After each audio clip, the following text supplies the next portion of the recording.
ರಾಜ್ಯದ ರಾಜಕೀಯ ಇತಿಹಾಸದಲ್ಲಿ ಬಹುಶಃ ಅತ್ಯಂತ ವಿರಳವಾದ ಸಂಗತಿಯೊಂದನ್ನ ನಾವೀಗಷ್ಟೇ ಗಮನಿಸಿದ್ದೇವೆ. ರಾಜ್ಯಪಾಲರು ಸರ್ಕಾರ ಸಿದ್ಧಪಡಿಸಿದ ಭಾಷಣದಲ್ಲಿ ಬಹುತೇಕ ಎಲ್ಲ ವಿಚಾರಗಳನ್ನ ಒಮಿಟ್ ಮಾಡಿದ್ದಾರೆ. ಯಾವುದೇ ವಿಚಾರವನ್ನ ಪ್ರಸ್ತಾಪ ಮಾಡಿಲ್ಲ, ಯಾವುದೇ ಪಾರಾಗಳನ್ನ ಓದಿಲ್ಲ. ಕೇವಲ ರಾಜ್ಯದ ಆರ್ಥಿಕ ಸ್ಥಿತಿಯ ಸುಧಾರಣೆಗೆ ಸರ್ಕಾರ ಕಟಿಬದ್ಧವಾಗಿದೆ ಅನ್ನೋ ಕೆಲ ಸಾಲುಗಳನ್ನ ಮಾತ್ರ ಓದುವ ಮೂಲಕ ರಾಜ್ಯಪಾಲರಾದ ಥಾವರ್ ಚಂದ್ ಗೆಹ್ಲೋಟ್ ಅವರು ಸರ್ಕಾರದ ಭಾಷಣವನ್ನ, ಸರ್ಕಾರ ಸಿದ್ಧಪಡಿಸಿದ ಭಾಷಣವನ್ನ ಓದದೆ ಹೊರಟಿದ್ದಾರೆ. ನಾನು ಮತ್ತೊಮ್ಮೆ ಹೇಳ್ತಿದ್ದೀನಿ, ಕರ್ನಾಟಕ ರಾಜ್ಯದ ರಾಜಕೀಯ ಇತಿಹಾಸದಲ್ಲಿ ಅತ್ಯಂತ ವಿರಳವಾದ ಸಂಗತಿಗೆ ಇವತ್ತು ವಿಧಾನಸಭೆಯ ಜಂಟಿ ಅಧಿವೇಶನ, ವಿಧಾನ ಮಂಡಲದ ಜಂಟಿ ಅಧಿವೇಶನ ಸಾಕ್ಷಿಯಾಗ್ತಾ ಇದೆ. ಕೇವಲ ರಾಜ್ಯದ ಆರ್ಥಿಕ, ಸಾಮಾಜಿಕ ಹಾಗೆ ಸರ್ವತೋಮುಖ ಅಭಿವೃದ್ಧಿಗೆ ಸರ್ಕಾರ ಕಟಿಬದ್ಧವಾಗಿದೆ ಅನ್ನೋ ಸಾಲುಗಳನ್ನ ಮಾತ್ರ ಹೇಳೋ ಮೂಲಕ ಒಂದಷ್ಟು ಡ್ರಾಮ್ಯಾಟಿಕ್ ವಿಜುವಲ್ಸ್ ಅನ್ನ ಕೂಡ ಗಮನಿಸ್ತಾ ಇದ್ದೀರಿ. ಬಿ ಕೆ ಹರಿಪ್ರಸಾದ್ ಅವರು ಬಹುಶಃ ಒಳಗೆ ಬರ್ಲಿಕ್ಕೆ ಪ್ರಯತ್ನ ಮಾಡ್ತಾ ಇದ್ರು. ಆ ಸಂದರ್ಭದಲ್ಲಿ ಒಂದಷ್ಟು ತಳ್ಳಾಟ, ನೂಕಾಟಗಳಾಗ್ತಾ ಇರೋದನ್ನ ಕೂಡ ಗಮನಿಸ್ತಾ ಇದ್ದೀರಿ. ರಾಜ್ಯಪಾಲರು ಕೇವಲ ಎರಡು ಸಾಲುಗಳನ್ನ ಓದಿ ಅಲ್ಲಿಂದ ನಿರ್ಗಮಿಸಿದ್ರು. ಸಹಜವಾಗಿಯೇ ಕಾಂಗ್ರೆಸ್ ನೇತೃತ್ವದ ಸರ್ಕಾರಕ್ಕೆ ಭಾರಿ ಮುಖಭಂಗ, ರಾಜ್ಯ ಸರ್ಕಾರಕ್ಕೆ ಭಾರಿ ಮುಖಭಂಗವಾಗುವಂತಹ ಪರಿಸ್ಥಿತಿ ನೀವೀಗ ದೃಶ್ಯದಲ್ಲಿ ಗಮನಿಸ್ತಾ ಇದ್ದೀರಿ. ಕೇವಲ ಎರಡು ಸಾಲುಗಳನ್ನ ಓದಿ ಹೊರಟಿದ್ದಾರೆ ರಾಜ್ಯಪಾಲರಾದ ಥಾವರ್ ಚಂದ್ ಗೆಹ್ಲೋಟ್. ಅಲ್ಲಿಗೆ ಸರ್ಕಾರ ಸಿದ್ಧಪಡಿಸಿದ ಭಾಷಣವನ್ನ ತಿರಸ್ಕರಿಸಿದ್ದಾರೆ. ಎಲ್ಲರಿಗೂ ಶುಭ ಕೋರಿ ಜಂಟಿ ಅಧಿವೇಶನವನ್ನ ಪ್ರಾರಂಭ ಮಾಡಲಿಕ್ಕೆ ಹಸಿರು ನಿಶಾನೆಯನ್ನ ತೋರಿ, ಹೊಸ ವರ್ಷದ ಶುಭಾಶಯಗಳನ್ನ ಕೋರಿ, ಸರ್ವತೋಮುಖ ಅಭಿವೃದ್ಧಿಗೆ ಸರ್ಕಾರ ಸನ್ನದ್ಧವಾಗಿದೆ ಅನ್ನೋದಷ್ಟನ್ನೇ ಹೇಳಿ ಇದೀಗ ವಿಧಾನಸೌಧದಿಂದ ಹೊರಟಿದ್ದಾರೆ ಕಾಂಗ್ರೆಸ್ ಸರ್ಕಾರ. ಹಾಗೆ ಸರ್ಕಾರದ ಪ್ರತಿನಿಧಿಗಳ ಧಿಕ್ಕಾರದ ಕೂಗುಗಳನ್ನ ಕೂಡ ಗಮನಿಸ್ತಾ ಇದ್ದೀರಿ. ಹೈ ಡ್ರಾಮಾ, ವಿಧಾನಸೌಧದ ಆವರಣದ ಒಳಗೆ ಹೈ ಡ್ರಾಮಾ ಸೃಷ್ಟಿಯಾಗಿರುವ ದೃಶ್ಯಗಳು ರಿಪಬ್ಲಿಕ್ ಕನ್ನಡದ ನೇರ ಪ್ರಸಾರದ ದೃಶ್ಯದಲ್ಲಿ ನೀವು ಗಮನಿಸ್ತಾ ಇದ್ದೀರಿ.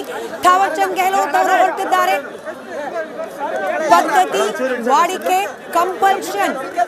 ಕಾಂಗ್ರೆಸ್ ಸರ್ಕಾರದ ಮೆಂಬರ್ ಆದ್ರೂ ಕೂಡ ಸ್ಪೀಕರ್ ಆಗಿರೋದ್ರಿಂದ ಪಕ್ಷಾತೀತವಾಗಿ ಅವರು ವರ್ತನೆ ಮಾಡಬೇಕು. ಹೀಗಾಗಿ ಯುಟಿ ಖಾದರ್ ಅವರು ಗೆಹ್ಲೋಟ್ ಅವರ ಜೊತೆಯಲ್ಲಿ ಬರ್ತಿರೋದನ್ನ ಗಮನಿಸ್ತಾ ಇದ್ದೀರಿ, ಲೆಡ್ ಬೈ ಬಸವರಾಜ್ ಹೊರಟ್ಟಿ. ಆದ್ರೆ ರಾಜ್ಯಪಾಲರ ಹಿಂಭಾಗದಲ್ಲಿ ನಡೀತಾ ಇರೋದು ಪ್ಯೂರ್ ಡ್ರಾಮಾ. ಕಾಂಗ್ರೆಸ್ ಪಕ್ಷದ ನಾಯಕರೆಲ್ಲರೂ ಧಿಕ್ಕಾರದ ಕೂಗುಗಳನ್ನ ಕೂಗ್ತಾ ಇದ್ದಾರೆ. ಹಿಂಭಾಗದಲ್ಲಿ ಮುಖ್ಯಮಂತ್ರಿ ಸಿದ್ದರಾಮಯ್ಯನವರು ಕೂಡ ಆಗಮಿಸ್ತಾ ಇರೋದನ್ನ ಗಮನಿಸ್ತಾ ಇದ್ದೀರಿ. ಕನ್ವಿನ್ಸ್ ಮಾಡೋ ಪ್ರಯತ್ನ ವಿಫಲವಾಗಿದೆ, ರಾಜ್ಯಪಾಲರ ಮನವೊಲಿಸುವ ಪ್ರಯತ್ನ ವಿಫಲವಾಗಿದೆ. ಅಲ್ಲಿಗೆ ಕಾಂಗ್ರೆಸ್ ಸರ್ಕಾರಕ್ಕೆ ತೀವ್ರ ಮುಖಭಂಗದ ಪ್ರಸಂಗ.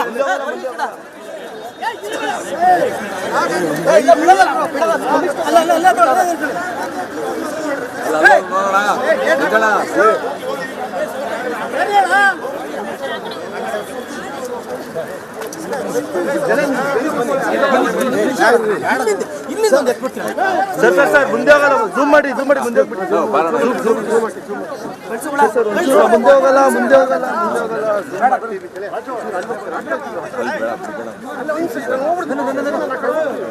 ಏನು ತಗೊಂತಿದ್ದೆ.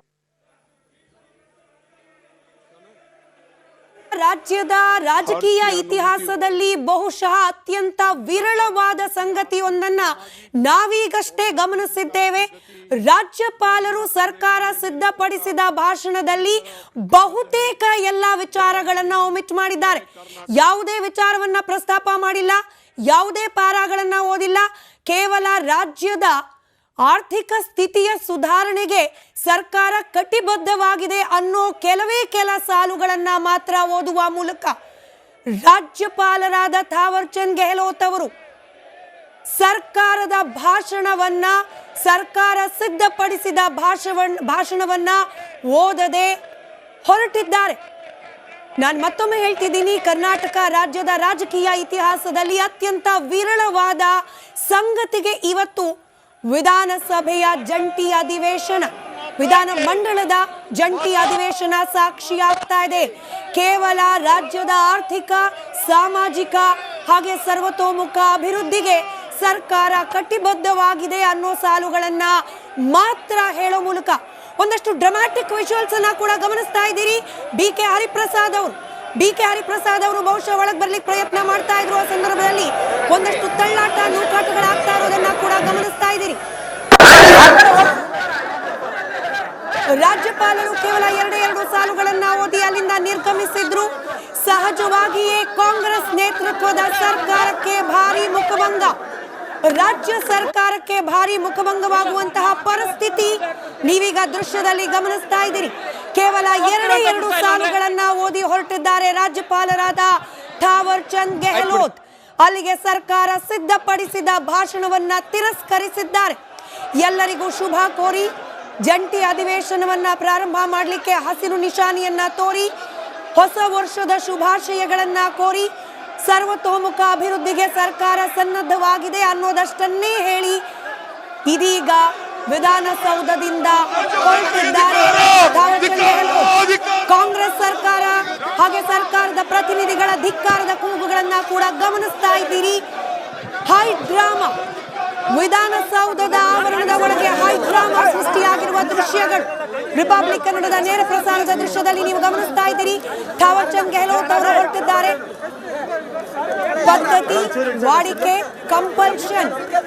ಕಾಂಗ್ರೆಸ್ ಸರ್ಕಾರದ ಮೆಂಬರ್ ಆದ್ರೂ ಕೂಡ ಸ್ಪೀಕರ್ ಆಗಿರೋದ್ರಿಂದ ಪಕ್ಷಾತೀತವಾಗಿ ಅವರು ವರ್ತನೆ ಮಾಡಬೇಕು. ಹೀಗಾಗಿ ಯುಟಿ ಖಾದರ್ ಅವರು ಗೆಹ್ಲೋಟ್ ಅವರ ಜೊತೆಯಲ್ಲಿ ಬರ್ತಿರೋದನ್ನ ಗಮನಿಸ್ತಾ ಇದ್ದೀರಿ, ಲೆಡ್ ಬೈ ಬಸವರಾಜ್ ಹೊರಟ್ಟಿ. ಆದ್ರೆ ರಾಜ್ಯಪಾಲರ ಹಿಂಭಾಗದಲ್ಲಿ ನಡೀತಾ ಇರೋದು ಪ್ಯೂರ್ ಡ್ರಾಮಾ. ಕಾಂಗ್ರೆಸ್ ಪಕ್ಷದ ನಾಯಕರೆಲ್ಲರೂ ಧಿಕ್ಕಾರದ ಕೂಗುಗಳನ್ನ ಕೂಗ್ತಾ ಇದ್ದಾರೆ. ಹಿಂಭಾಗದಲ್ಲಿ ಮುಖ್ಯಮಂತ್ರಿ ಸಿದ್ದರಾಮಯ್ಯನವರು ಕೂಡ ಆಗಮಿಸ್ತಾ ಇರೋದನ್ನ ಗಮನಿಸ್ತಾ ಇದ್ದೀರಿ. ಕನ್ವಿನ್ಸ್ ಮಾಡೋ ಪ್ರಯತ್ನ ವಿಫಲವಾಗಿದೆ, ರಾಜ್ಯಪಾಲರ ಮನವೊಲಿಸುವ ಪ್ರಯತ್ನ ವಿಫಲವಾಗಿದೆ. ಅಲ್ಲಿಗೆ ಕಾಂಗ್ರೆಸ್ ಸರ್ಕಾರಕ್ಕೆ ತೀವ್ರ ಮುಖಭಂಗದ ಪ್ರಸಂಗ.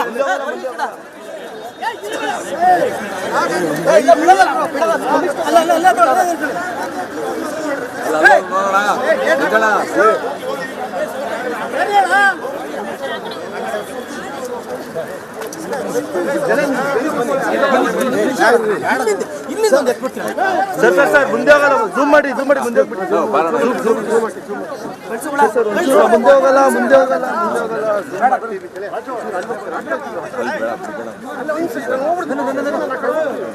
ಏನು ನಾನು ತಗೊಂತಿದ್ದೆ. ರಾಜ್ಯದ ರಾಜಕೀಯ ಇತಿಹಾಸದಲ್ಲಿ ಬಹುಶಃ ಅತ್ಯಂತ ವಿರಳವಾದ ಸಂಗತಿಯೊಂದನ್ನ ನಾವೀಗಷ್ಟೇ ಗಮನಿಸಿದ್ದೇವೆ. ರಾಜ್ಯಪಾಲರು ಸರ್ಕಾರ ಸಿದ್ಧಪಡಿಸಿದ ಭಾಷಣದಲ್ಲಿ ಬಹುತೇಕ ಎಲ್ಲ ವಿಚಾರಗಳನ್ನ ಒಮಿಟ್ ಮಾಡಿದ್ದಾರೆ. ಯಾವುದೇ ವಿಚಾರವನ್ನ ಪ್ರಸ್ತಾಪ ಮಾಡಿಲ್ಲ, ಯಾವುದೇ ಪಾರಾಗಳನ್ನ ಓದಿಲ್ಲ. ಕೇವಲ ರಾಜ್ಯದ ಆರ್ಥಿಕ ಸ್ಥಿತಿಯ ಸುಧಾರಣೆಗೆ ಸರ್ಕಾರ ಕಟಿಬದ್ಧವಾಗಿದೆ ಅನ್ನೋ ಕೆಲ ಸಾಲುಗಳನ್ನ ಮಾತ್ರ ಓದುವ ಮೂಲಕ ರಾಜ್ಯಪಾಲರಾದ ಥಾವರ್ ಚಂದ್ ಗೆಹ್ಲೋಟ್ ಅವರು ಸರ್ಕಾರದ ಭಾಷಣವನ್ನ, ಸರ್ಕಾರ ಸಿದ್ಧಪಡಿಸಿದ ಭಾಷಣವನ್ನ ಓದದೆ ಹೊರಟಿದ್ದಾರೆ. ನಾನು ಮತ್ತೊಮ್ಮೆ ಹೇಳ್ತಿದ್ದೀನಿ, ಕರ್ನಾಟಕ ರಾಜ್ಯದ ರಾಜಕೀಯ ಇತಿಹಾಸದಲ್ಲಿ ಅತ್ಯಂತ ವಿರಳವಾದ ಸಂಗತಿಗೆ ಇವತ್ತು ವಿಧಾನಸಭೆಯ ಜಂಟಿ ಅಧಿವೇಶನ, ವಿಧಾನ ಮಂಡಲದ ಜಂಟಿ ಅಧಿವೇಶನ ಸಾಕ್ಷಿಯಾಗ್ತಾ ಇದೆ. ಕೇವಲ ರಾಜ್ಯದ ಆರ್ಥಿಕ, ಸಾಮಾಜಿಕ ಹಾಗೆ ಸರ್ವತೋಮುಖ ಅಭಿವೃದ್ಧಿಗೆ ಸರ್ಕಾರ ಕಟಿಬದ್ಧವಾಗಿದೆ ಅನ್ನೋ ಸಾಲುಗಳನ್ನ ಮಾತ್ರ ಹೇಳೋ ಮೂಲಕ ಒಂದಷ್ಟು ಡ್ರಾಮ್ಯಾಟಿಕ್ ವಿಜುವಲ್ಸ್ ಅನ್ನ ಕೂಡ ಗಮನಿಸ್ತಾ ಇದ್ದೀರಿ. ಬಿ ಕೆ ಹರಿಪ್ರಸಾದ್ ಅವರು ಬಹುಶಃ ಒಳಗೆ ಬರ್ಲಿಕ್ಕೆ ಪ್ರಯತ್ನ ಮಾಡ್ತಾ ಇದ್ರು. ಆ ಸಂದರ್ಭದಲ್ಲಿ ಒಂದಷ್ಟು ತಳ್ಳಾಟ ನೂಕಾಟಗಳಾಗ್ತಾ ಇರೋದನ್ನ ಕೂಡ ಗಮನಿಸ್ತಾ ಇದ್ದೀರಿ. ರಾಜ್ಯಪಾಲರು ಕೇವಲ ಎರಡು ಸಾಲುಗಳನ್ನ ಓದಿ ಅಲ್ಲಿಂದ ನಿರ್ಗಮಿಸಿದ್ರು. ಸಹಜವಾಗಿಯೇ ಕಾಂಗ್ರೆಸ್ ನೇತೃತ್ವದ ಸರ್ಕಾರಕ್ಕೆ ಭಾರಿ ಮುಖಭಂಗ, ರಾಜ್ಯ ಸರ್ಕಾರಕ್ಕೆ ಭಾರಿ ಮುಖಭಂಗವಾಗುವಂತಹ ಪರಿಸ್ಥಿತಿ ನೀವೀಗ ದೃಶ್ಯದಲ್ಲಿ ಗಮನಿಸ್ತಾ ಇದ್ದೀರಿ. ಕೇವಲ ಎರಡು ಸಾಲುಗಳನ್ನ ಓದಿ ಹೊರಟಿದ್ದಾರೆ ರಾಜ್ಯಪಾಲರಾದ ಥಾವರ್ ಚಂದ್ ಗೆಹ್ಲೋಟ್. ಅಲ್ಲಿಗೆ ಸರ್ಕಾರ ಸಿದ್ಧಪಡಿಸಿದ ಭಾಷಣವನ್ನ ತಿರಸ್ಕರಿಸಿದ್ದಾರೆ. ಎಲ್ಲರಿಗೂ ಶುಭ ಕೋರಿ ಜಂಟಿ ಅಧಿವೇಶನವನ್ನ ಪ್ರಾರಂಭ ಮಾಡಲಿಕ್ಕೆ ಹಸಿರು ನಿಶಾನೆಯನ್ನ ತೋರಿ ಹೊಸ ವರ್ಷದ ಶುಭಾಶಯಗಳನ್ನ ಕೋರಿ ಸರ್ವತೋಮುಖ ಅಭಿವೃದ್ಧಿಗೆ ಸರ್ಕಾರ ಸನ್ನದ್ಧವಾಗಿದೆ ಅನ್ನೋದಷ್ಟನ್ನೇ ಹೇಳಿ ಇದೀಗ ವಿಧಾನಸೌಧದಿಂದ ಹೊರಟಿದ್ದಾರೆ ಥಾವರ್ಚಂದ್ ಗೆಹ್ಲೋಟ್. ಕಾಂಗ್ರೆಸ್ ಸರ್ಕಾರ ಹಾಗೆ ಸರ್ಕಾರದ ಪ್ರತಿನಿಧಿಗಳ ಧಿಕ್ಕಾರದ ಕೂಗುಗಳನ್ನ ಕೂಡ ಗಮನಿಸ್ತಾ ಇದ್ದೀರಿ.